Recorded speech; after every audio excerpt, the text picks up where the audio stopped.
buenas tardes. Primero, de nuevo, hacer eco de las palabras del profesor, agradecer a Ignacio por generar esta instancia y por invitarme, fue un tremendo privilegio.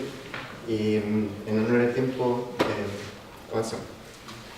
Yo pensaba, o sea, no tuvimos mucho tiempo de hablar con el profesor Leves, porque estaba en el extranjero, qué sé yo, me había hablado que quería hablar de Heisenberg, de cuántica, y yo pensaba que iba a hablar un poco también de este personaje, de Schrödinger.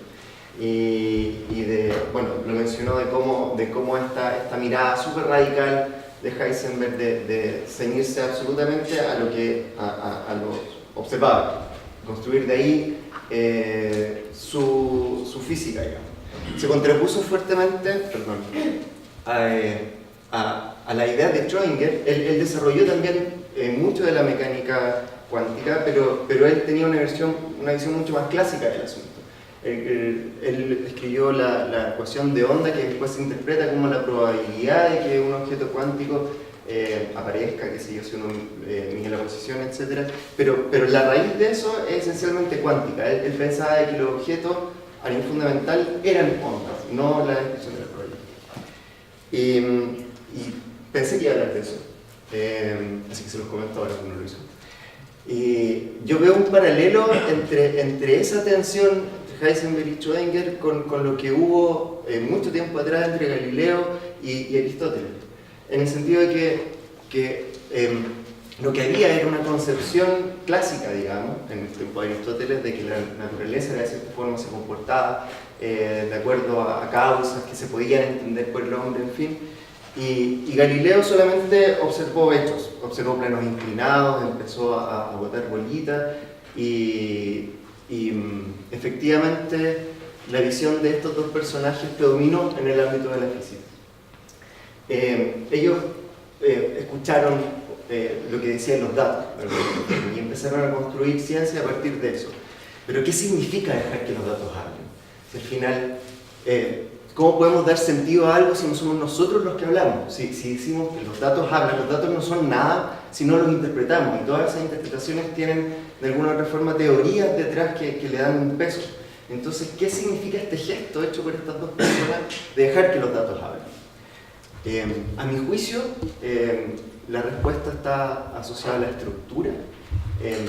Espero que se acerque un poco a lo que el profesor le decía de que la naturaleza es esencialmente matemática, y vamos a ver si me compran el cuento de aquí a unos minutos.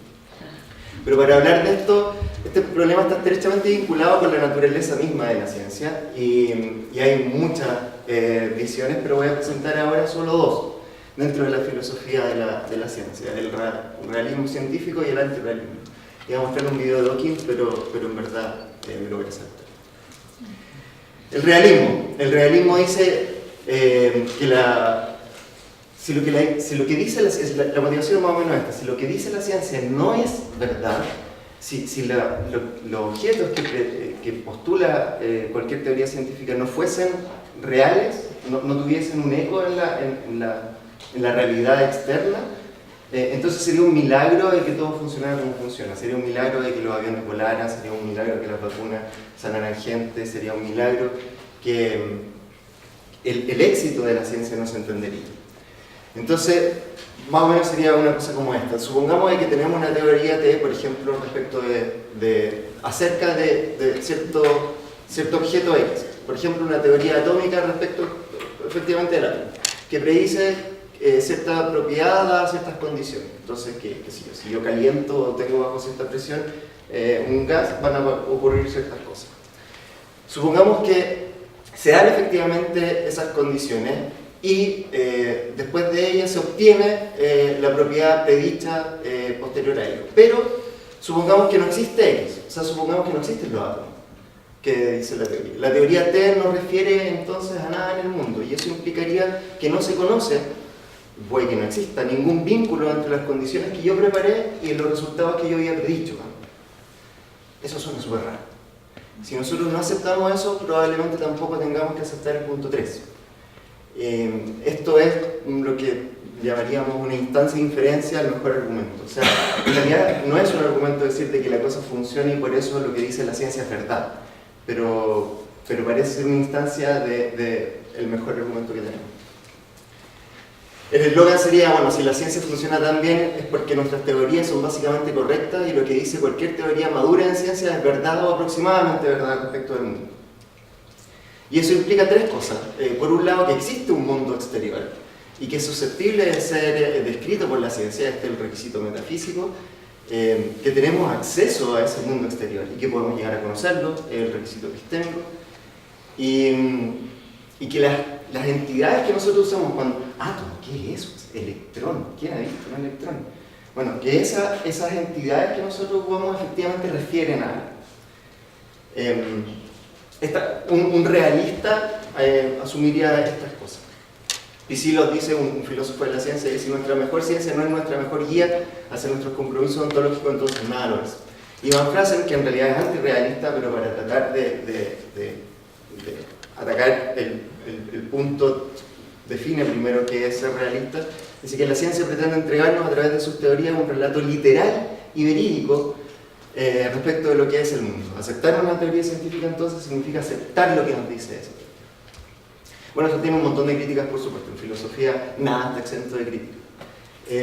Y voy a presentar solo una, que es la metainducción pesimista dada por este señor Larry Laudan, en un texto que se llama Refutación del realismo convergente. Bueno, el argumento es más o menos como este. Dice, bueno, si el realismo afirma de que la ciencia es exitosa porque en realidad lo que dice es verdad, pero la historia nos muestra de que teorías exitosas antes ahora se consideran falsas y por lo tanto el realismo tiene que ser falso. Y para eso es una idea un poco tomada de Kuhn, para aquellos que hayan leído Kuhn, de la revolución de la ciencia, de los paradigmas científicos, etc. Pero bueno, el argumento es metainductivo porque en el fondo dice que si la historia nos muestra que ha cambiado mucho esto, entonces nada nos asegura de que nuestras teorías actuales no vayan a cambiar. De hecho, si uno, por inducción, deberían cambiar. Entonces deben ser falsas.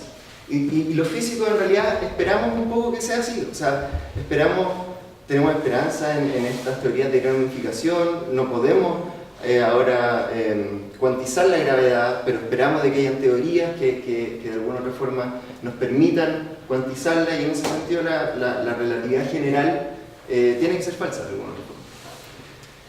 Entonces, para que este argumento sea poderoso, para que funcione,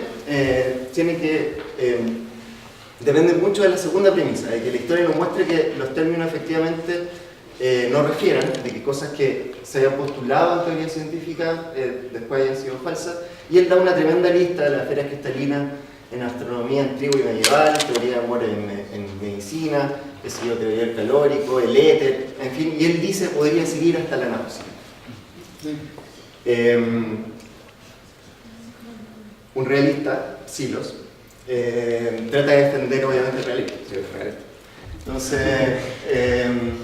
él pide madurez, él dice ya bueno, sí, está bien, sí, la ciencia ha dicho un montón de cosas, pero solo algunas teorías son susceptibles de ser realmente creíbles y de decir verdad, y esas son las teorías maduras, por un lado, y las que entregan aportes nobles, o sea, cosas nuevas.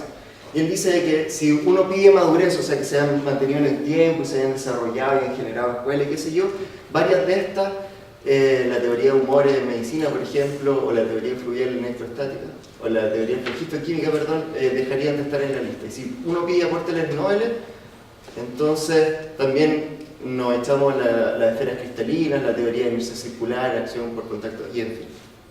Además dice que debemos intentar demostrar que los términos realmente centrales sí se mantienen y por tanto sí refieren, y hace todo un análisis para demostrar de que en el fondo, dentro de la teoría del calórico y la teoría vibratoria del calor, en el fondo la esencia es común. Lo mismo pasa con el éter. La gracia del éter era que nos permitía tener onda, y clásicamente uno ve onda como perturbaciones de un medio, entonces tenía que haber un medio. Y el electromagnetismo, etcétera, nos entregan así transparentemente las ecuaciones de onda, entonces tenía que haber un medio. Pero en realidad lo importante es la onda, en la oscilación. Y eso se mantiene. Entonces con eso, lo que hace Psilo es tratar de deflacionar un poco esta cosa inductiva, dar menos menos ejemplos, y como ya hay menos ejemplos, ya no es válido por inducción decir, la ciencia está equivocada. Pero a mi juicio hay una omisión imperdonable, tanto por la UDAN, bueno, Silo no tenía por qué defender algo que no habían atacado, pero la UDAN no menciona la gravitación universal de Newton y la relatividad general dentro de su lista. Y resulta que esta efectiva, nadie puede decir que la gravitación universal de Newton no es una teoría madura, ni que haya entregado nuevas predicciones. O sea, fue una tremenda revolución conceptual, fue gigante. Y que sus términos centrales efectivamente no refieren a la luz de la relatividad general, no hay fuerza de gravedad. A mí no me está trayendo la Tierra ahora. Yo me estoy moviendo por un espacio que es puro. Pero no hay interacción no hay fuerza entre objetos, sino que la energía en el fondo, de forma del espacio-tiempo, los términos son absolutamente distintos, en fin, no hay referencia. Entonces, a mí, ahí me quedó la escoba. Porque o sea, imagínense, yo estudio física, entré a esta universidad pensando de que eminentes profesores me iban a entregar la verdad de la vida, de todo el universo, aquí la verdad es esta, y resulta de que una cosa tan importante como la gravitación newtoniana, resulta que no dice nada de la verdad. O sea, el mundo no es como no... Y tiene un éxito así, pero gigantesco. Podemos lanzar satélites con la gravitación newtoniana. Entonces, ¿cómo puede ser que la gravedad newtoniana no tenga nada de verdad? ¿Cómo es posible eso? ¿Cómo? ¿Es un milagro que resulte también? ¿Cómo así? Y menos mal, para mí al menos, este caballero, John Worrall, rescató los trabajos de Poincaré y propuso lo que llama realismo estructural en un paper que se llama Realismo estructural, a lo mejor de dos mundos. Es, a mi juicio, la mejor interpretación filosófica de la ciencia que conozco hasta ahora. Y va más o menos así. Los realistas dicen que el éxito de la ciencia no puede ser un milagro y lo que dice la ciencia debe ser verdad, porque si no, no funcionaría. En cambio, los antirrealistas dicen, bueno, los términos científicos no refieren, entonces no pueden ser verdad. Él toma esto, lo mete en una juguera y dice que la verdad, hay efectivamente verdad en ciencia.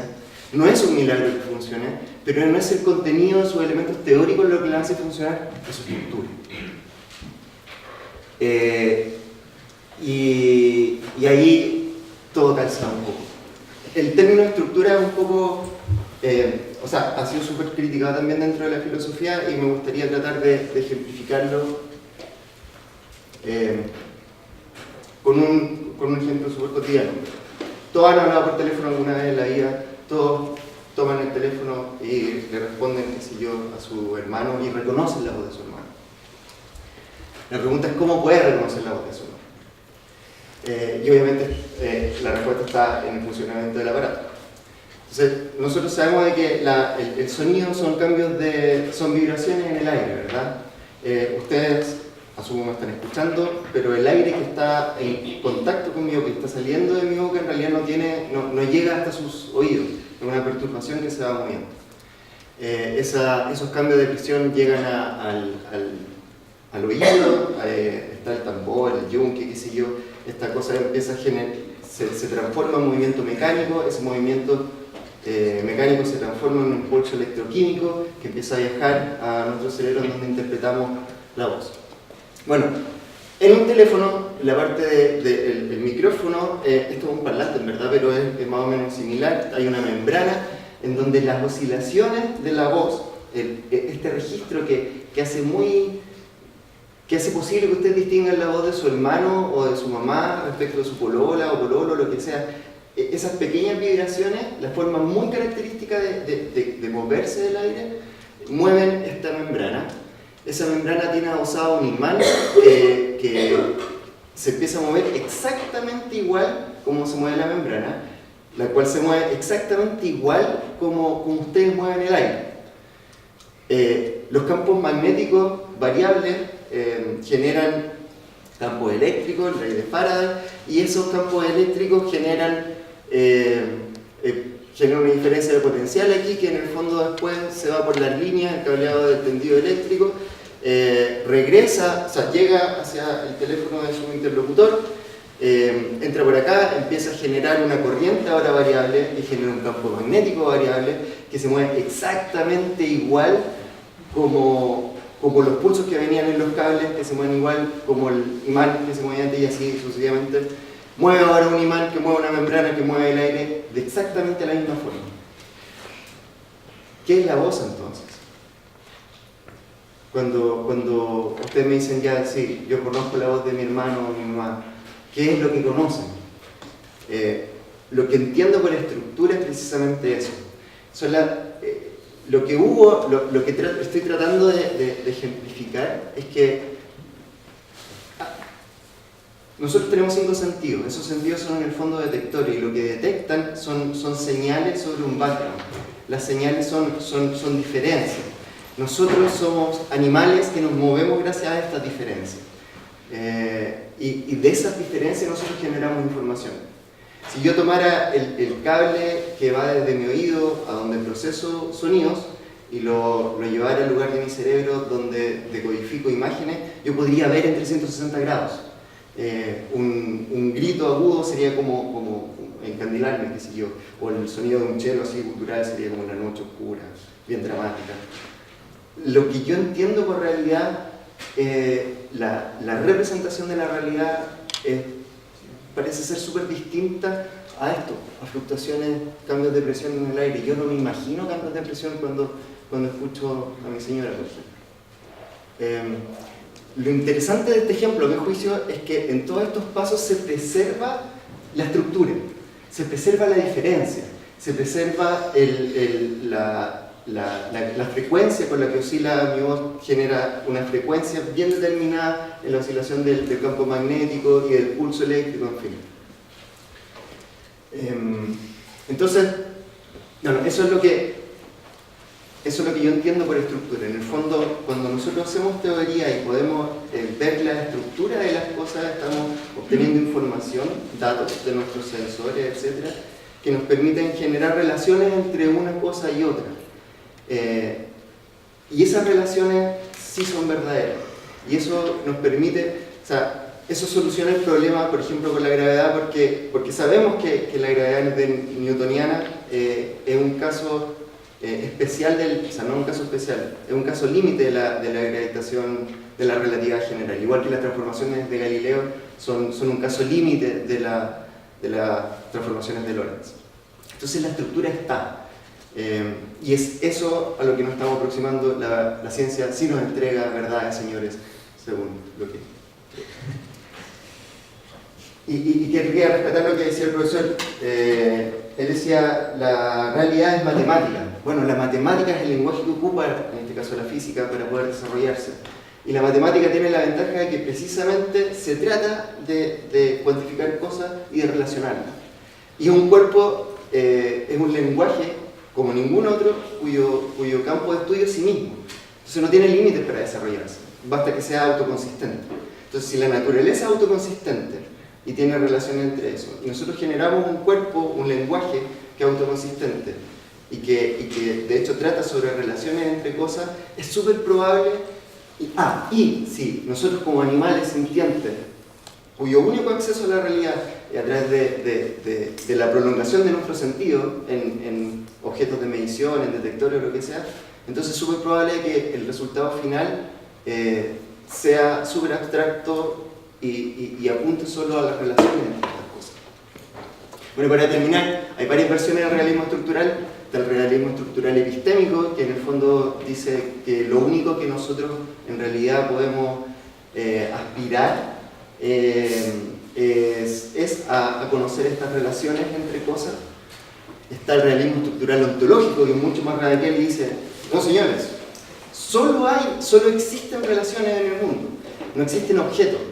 Es como relaciones sin relata. No existen objetos que se relacionan, existen solo las relaciones. Y esta idea parece ser súper rara, pero la gente que la defiende se apoya, de hecho, en teoría de grupo.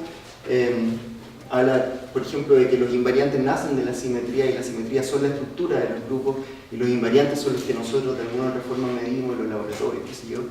Se apoya también en teoría cuántica de campos, diciendo que los campos no son cosas sino un sistema de efectos y por tanto de relaciones. Y en relatividad general, hablando de la covarianza de las leyes físicas, etc. Todo esto, por supuesto, tiene críticas, pero en fin, no voy a andar en eso. Entonces llegamos al principio. Estaban estos tipos que se dedicaron a observar, que pedían que los datos hablaran. Y uno podría preguntarse, bueno, ¿es innecesaria la filosofía entonces? Esta elucubración autoconsistente a nuestra escala humana, etc. Y yo creo que no. Yo creo que de hecho es fundamental, porque precisamente la física no es matemática. A mí me gusta pensar que los físicos son como los poetas de la matemática. Toman elementos, estructura, gramática, sintaxis, qué sé yo, y le dan un significado. Y ese significado es lo que nos permite a nosotros, de hecho, racionalizarlo y tratar de aspirar a entender el mundo afuera, la realidad que hay detrás. Así que podemos rescatar estos caballos. Y bueno, aquí hay un montón de bibliografía por si quieren. En particular, ¿dónde está Poincaré? El valor de la ciencia, el capítulo 10 y 11 se remite a estas cosas, pero el libro entero es súper bueno, así que si no tienen nada que leer, les recomiendo. Eso, muchas gracias.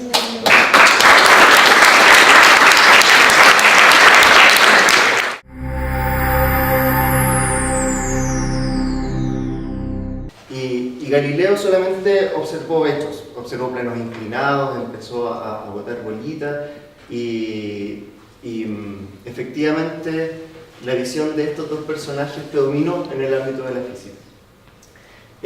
Ellos escucharon lo que decían los datos y empezaron a construir ciencia a partir de eso. Pero ¿qué significa dejar que los datos hablen?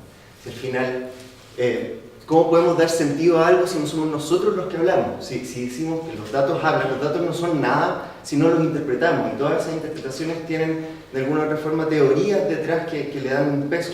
Entonces, ¿qué significa este gesto hecho por estas dos? Que sé yo, si uno mide la posición, etc. Pero la raíz de eso es esencialmente cuántica. Él pensaba de que los objetos, a nivel fundamental, eran ondas, no la descripción de la probabilidad. Y pensé que iba a hablar de eso. Así que se los comento ahora como lo hizo. Y yo veo un paralelo entre esa tensión entre Heisenberg y Schrödinger con lo que hubo mucho tiempo atrás entre Galileo y Aristóteles, en el sentido de que lo que había era una concepción clásica, digamos, en el tiempo de Aristóteles, de que la naturaleza de cierta forma se comportaba de acuerdo a causas que se podían entender por el hombre, en fin.